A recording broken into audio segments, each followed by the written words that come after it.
Tom Harris was a man of simple desires. All he wanted was a carefree life, a loving wife, children, a cozy home, and a few toys to enjoy. He drove the Ford F-150 his father had left him when he passed away a decade ago. The truck was already 15 years old by then. His father had been a carpenter and a farmer, while his mother worked as a maid at a hotel just outside of Bells, Tennessee. Tom grew up in Bells, a small town so tiny that when you saw the Welcome to Bells sign, the back of it said, "Thanks for visiting." He attended every school in town, Bells Elementary, Middle, High School, and Mini-Mart, since they were all housed in the same building. The only thing that kept him from being bullied was his sister, Amanda. Her boyfriend was the local tough guy, and anyone who messed with Amanda's brother quickly learned they were off limits. But like I said, Tom wanted nothing more than a simple life. School was fine for him. He had a few friends, a girlfriend, and a beat-up car, a bucket, that took him where he needed to go, maybe to see if he got it fixed up. His real talent, though, was hunting. Tom had a gun in his hands as soon as he could walk, well, stumble, but you get the idea, and it didn't matter if it was just a cap gun. So when the Army recruiter came through town, he convinced Tom to join and become an Army Ranger. Tom's dad wasn't pleased, but he understood that Tom needed to make his own path in life. After graduation, Tom joined the Army. He was stationed at Fort Bragg, North Carolina. When the drill sergeant first saw Tom, he told him, "Get back on the bus and go home. Ranger school is for grown-ups, not little boys." Tom was a little over 5 feet 7 inches and weighed about $150. But it didn't faze Tom. He was used to people underestimating him. After the first night in the field, the drill sergeant never underestimated Tom again. The drill sergeant thought he would sneak up on Tom, but instead he ended up looking down the business end of Tom's M16.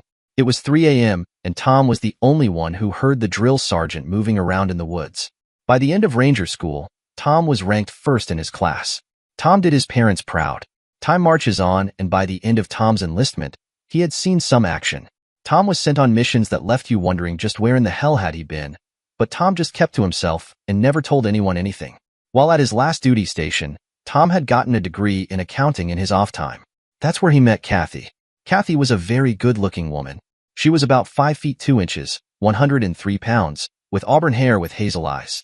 Kathy turned heads wherever she went. Kathy was hot, and she knew it. Kathy was offered the moon by everyone on the base and in the town. But Kathy was looking for a certain type of man. Quiet, easygoing, and last, but not least, someone who she could control. When Kathy met Tom, she knew she found the perfect mate. The only problem was Tom knew she was out of his league and acted accordingly. When Kathy would smile at Tom, he would look away. When Kathy would walk toward Tom, he would walk away. Finally, one day Tom was in the chapel waiting on Saturday Mass. When Kathy saw Tom, she knew she had to move fast to catch him before he saw her. Kathy sat down on the pew behind Tom, and before she could tap him on the shoulder, Tom said, "Yes, what can I do for you?" That threw Kathy off a little, because she didn't realize that he knew she was there. Once Kathy smiled, Tom's heart melted, and that was it. That was all it took for their romance to start. From that moment on, they were a couple. When Tom took Kathy home to meet his family, they were in awe. Kathy had her MBA. She was first in her class, and she also spoke 4 languages. In Bells, the whole town wondered how Tom got so lucky. Remember, Bells is a very small town. Tom's dad was happy for his son, but told him, "Keep an eye out, son. When you have a woman like that, you always have to keep your eye on the prize. Be sure you treat her right and love her as she needs. But don't ever let her disrespect you. It's okay to let her have her way as long as you don't give her everything. You have to stand up sometimes and say no." Tom made a promise to his dad that day, and he always kept his promises. Time flew by. In the blink of an eye, it was 10 years down the road. Tom had a nice little auditing business, and Kathy was a mid-level sales executive for a major department store. They had no kids and were the perfect little married couple. Things were going great as far as Tom was concerned. Tom had just finished an audit on a client's factory when he decided to stop by Kathy's office and see if she wanted to go to lunch. Tom had never been to Kathy's office before. He never wanted to interfere with her at work. Likewise, she had never called him at his office either. She would call him or leave him a message at home to tell him if she was going to be late. Once he found where Kathy's office was located, he walked up to her secretary, whose desk sat outside the office, off of the corridor. "Who are you?" Kathy's secretary asked him when he stopped in front of her desk. "I'm Kathy's husband," he informed her. She laughed and told him, "Just move right on." Kathy's husband is 6 feet 3 inches, blonde, good-looking, and he works upstairs. "Could you just buzz Mrs. Harris right now? I'm sure we can get this straightened out." Instead, the secretary called security. When the security men got there, they grabbed Tom to escort him out of the facility. Right at that moment, Kathy, not knowing that her real husband was being treated as if he were some sort of nut job, walked out of her office holding hands with the same guy that the secretary had described. Kathy was in shock, but she didn't say or do a thing as Tom was led away. Kathy never thought Tom would ever find out about her and her boyfriend Roger. She and Roger had everyone at work convinced they were married, but now things had gotten out of hand. As soon as Tom was escorted out of the building, he headed directly home to pack his things. Tom was crushed, but he also was a realist. Tom knew that Kathy's affair had to be a long-term thing. If the people at work thought she was married to the guy, it had to have been going on for a while. On the drive home, his phone rang. The caller ID showed it was Kathy's cell phone. He didn't answer it, but it just kept ringing. Tom threw the phone out of the window and kept driving. Once he arrived home, he started packing and thinking. Tom finally realized why Kathy didn't want kids. Well, not his, anyway. He was saddened by the thought, but it didn't really change anything. She had made a cuck out of him, and he wouldn't live with that. Can you imagine it? Kathy's secretary told her. That bland, little, nothing of a guy came right up to me and claimed he was your husband. That guy was delusional. They laughed at the thought of Kathy with Tom. I don't know what to say. I don't mean to brag, but honestly, in his dreams, Kathy agreed. It occurred to Kathy that she had always felt that she was out of Tom's league. After all, Tom was a simpleton and he had served his purpose. Kathy finished out the rest of the day at work and headed home. She didn't have any idea of what to do. She had screwed up, and now he knew what was going on. But she was convinced that Tom would listen to her, and she could think up some kind of lie that he would accept. When she pulled in, Tom's car was sitting in its normal spot. Kathy opened the door and called out for Tom. Nothing. It was eerily silent. Kathy looked all over the house. Tom was gone. But Kathy didn't cry. She didn't think about it twice. In her eyes, Tom had served his purpose, and now it was on to bigger, better things. She was actually glad that she didn't have to explain the reality of the situation to him. 2 weeks later, while she was out to lunch with Roger, her work husband, and a couple of the company's VPs, a man dressed like a waiter walked up to her. "Are you Kathy Harris?"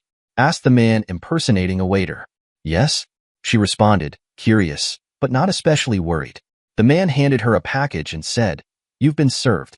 Kathy turned bright red, grabbed the envelope and ran for the ladies' room. Kathy was pissed. How could Tom have done this so fast? And what kind of gall, to have her served at lunch in front of everybody. By the time she came back from the restroom, Roger had straightened out the mess. He'd told the VPs that it was an insurance claim.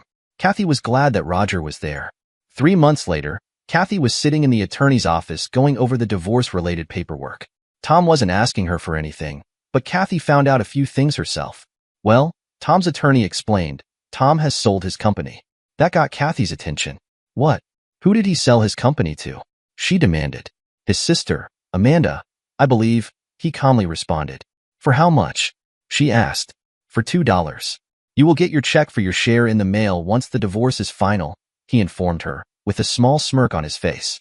How can he do that? She asked her attorney. That company is community property, and half of it belongs to me. How dare he? And where is he anyway? Why isn't he here? She continued, her voice getting louder. Tom's attorney looked at Kathy and laughed. Then he picked up his briefcase and handed his card to her attorney and walked out of the office. About the same time, Tom was back home at his dad's old house in Bells, listening to an offer for the property. Since his dad had passed away, the farm belonged to him and Amanda. There was a rumor going around that Nissan would be opening a plant up in Tennessee somewhere.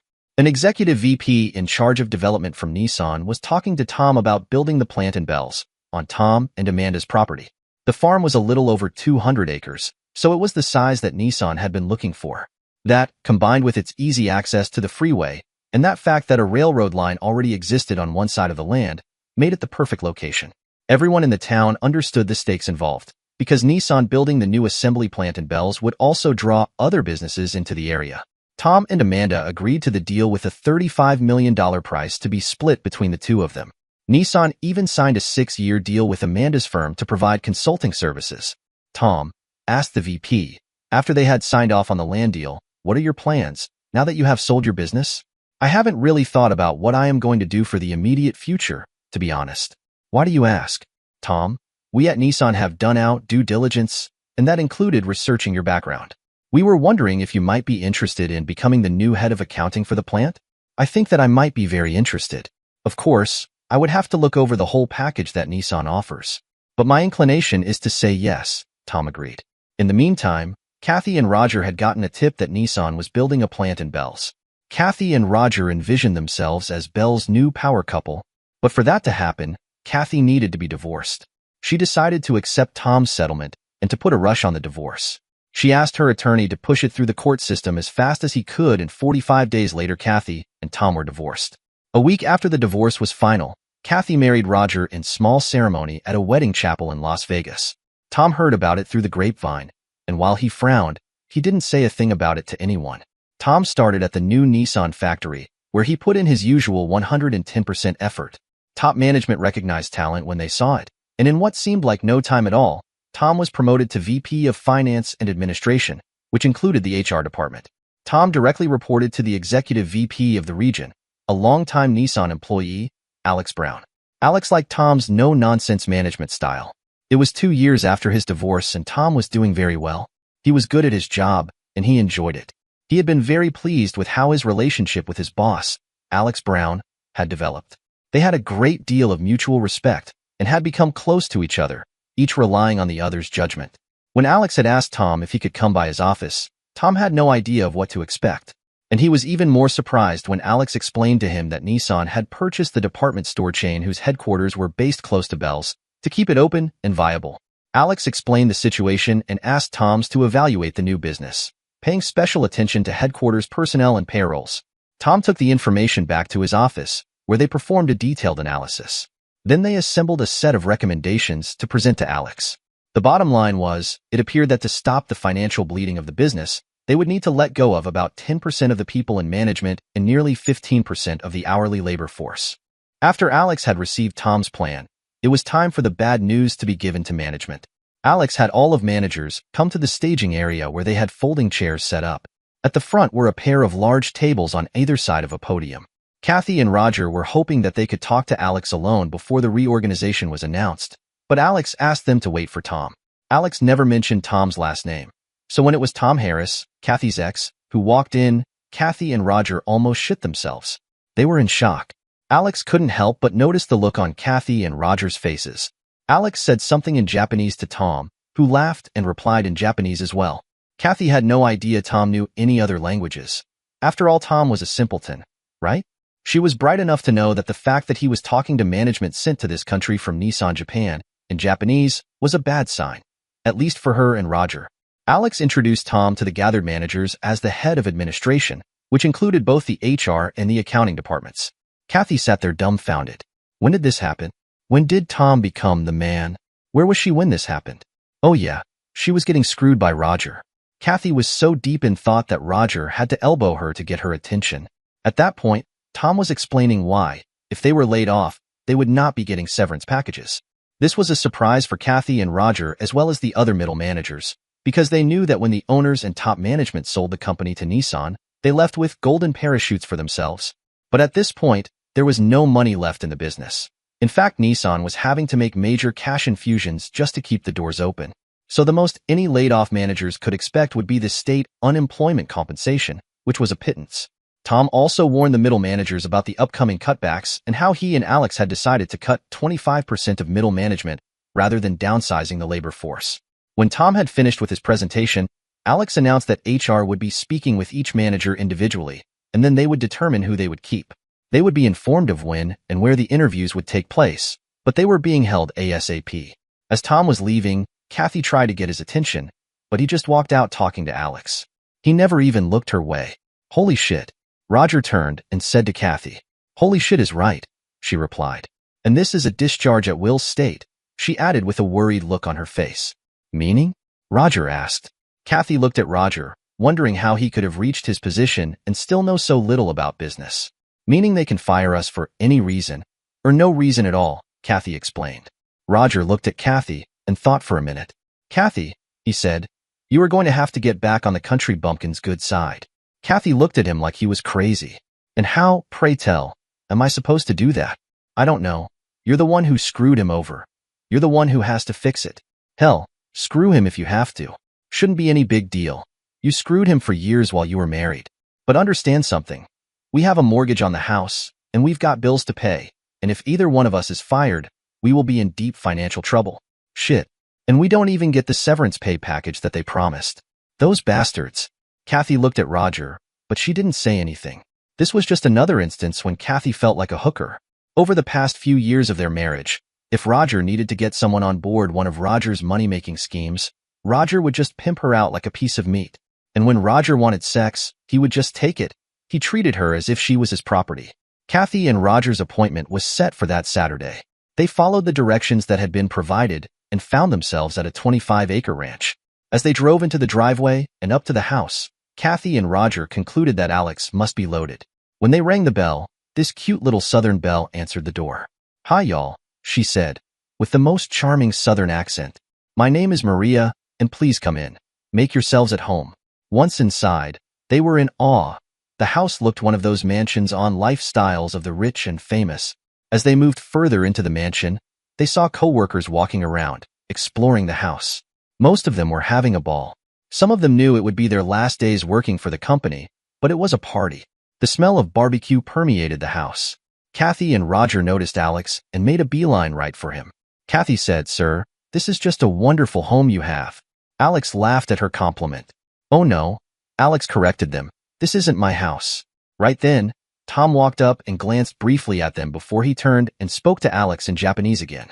Kathy became very nervous when Tom seems to look right through her, not even acknowledging her presence. "Tom, what did you just say?" Kathy asked, miffed a little at Tom's minor impoliteness. It was Alex, though, who responded. "He asked me if I liked the house." "If it's not yours, then whose house is this?" Kathy asked, because she knew that there was no way in hell this big-assed house belonged to Tom. "It belongs to Tom, of course," Alex replied with what some might interpret as a slightly malicious grin on his face. Just then Maria walked up. "Tom, can you tell Jeff to go to the wine cellar and bring up about 30 more bottles of wine and 5 more cases of beer?" Tom nodded in agreement and walked over to the intercom and started issuing instructions. "Maria, you've done a wonderful job of redesigning the house," Alex remarked. "Why, thank you, Alex. You're so sweet. And did you like the new pool that we put in?" Alex and Maria headed out to the pool with Kathy and Roger tagging along close behind. When they walked outside, they couldn't believe their eyes. There was a lap pool, an Olympic-sized pool, and a grotto. Alex asked Maria, "If I'm not being too nosy, can I ask how much did the house cost?" "Around $4 million, Maria told him in a very factual manner, and the house Amanda lives in was around $1.5 million. "Oh, that reminds me. How is Amanda doing?" "Amanda just had another baby about a month ago, and she is so adorable. Every time I see Amanda's baby, I tell Tom we need to start working on getting me pregnant too." Just then Tom walked up in time to hear her last remark. He playfully smacked her on the butt. "Baby, we'll get you knocked up soon enough. But right now, we need more us time." The rest of the evening, Kathy walked around with a stick up her butt. She had done okay, but her ex, Tom, had turned out great. Why didn't I see this coming? Tom's not stupid, but come on, now he has everything I wanted, she thought to herself bitterly. Roger, on the other hand, was having a ball. He was flirting with every woman in sight, but he had his eyes on Maria. Maria was at the table eating when Roger walked up. Roger flirted and Maria flirted right back. But when Roger touched Maria, he'd made the wrong choice, and Maria slapped the shit out of him. Roger got pissed and was about to hit her when Tom walked up. Roger looked Tom right in the eye and told him, "Why don't you walk away before you get your little butt whipped?" Roger got his butt kicked by screwing with the wife of a jealous man. Needless to say, Roger didn't have a good night. When the job cuts were announced, surprisingly Kathy and Roger's names weren't on the list, but they did have to take a small cut in pay. A year later, Maria finally got what she wanted. Twin girls, and a couple of years after that, a little boy who looked just like Tom. Roger and Kathy got divorced a year after that. Roger came home one night with a few guys from work. They screwed Kathy for over 4 hours. Kathy overheard Roger telling the guys, "She was a 304 when I met her, so why stop now?" When Roger woke up, Kathy was gone. Kathy left Roger a note. All it said was, "I left him for you." Roger didn't care about Kathy leaving, because to him she'd never been anything but a 304 anyway. 1 month later, Roger was found dead in his bathtub, with both wrists cut open to the bone. Next to him were test results showing that he was HIV positive. Kathy ended up working in one of the company's stores on the West Coast. She went to see Tom to apologize before she left. But when Kathy saw Tom playing in the yard with his beautiful young wife and his children, she just got back in her car and drove away. Kathy cried for many days to come. Many years later, Kathy was reading an article as she lay in her hospital bed. She didn't have HIV, but she did have cancer. She was on chemo, but it wasn't working. It was a feature article on CEOs of the Fortune 500 companies, and it was about Tom, Maria, their 5 kids and 15 grandkids. The closest Kathy got to finding another man like Tom was the cat she named after him.